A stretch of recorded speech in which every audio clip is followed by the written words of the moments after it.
na ebe onye Igbo bịara gbaa na rụọ ụlọ ya kpọhụkweno n'ime swampụ n'ime dustbin anaghị ego mọ na-arụ mana east be nna anyị dọ ebe ndị Igbo bịara na swampụ deti area na-egbocha na-arụ ụlọ onye ndu medụrụ ndị Igbo ihe nke a bikono fa nenebe dustbin ebe ndị Igbo bịara gbaa na rụọ ụlọ a na-arụrịtakwa mọ na-aga abọkwa ụzọ ebe si aga swamp area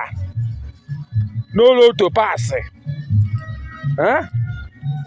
agwara m ụnụ the richest man nọ na Nigeria na-ata afụ obodo abụrụ ọnụ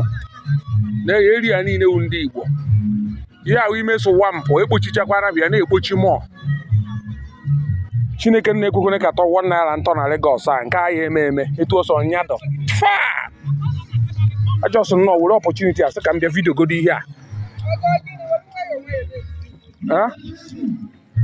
ọdụnetio isi be nna m adụrụ ndị Igbo abịa ebe a na-ekpochi swampụ na-arụ ụlọ onye na mere ndị Igbo ihe nke a bikonu negodo dustbin fia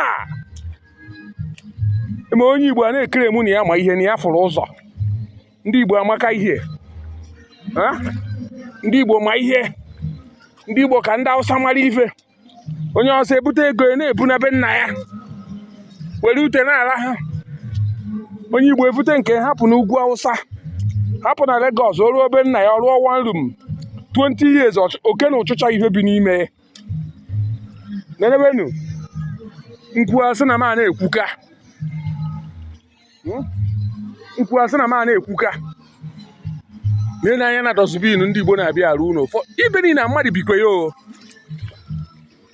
ebebe nna m ka mma fia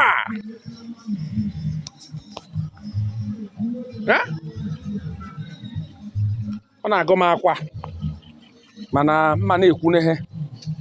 onye Igbo ọwụna na-ewesti ego na Lagos dị mma efi asọ fia ya ezigbo asọ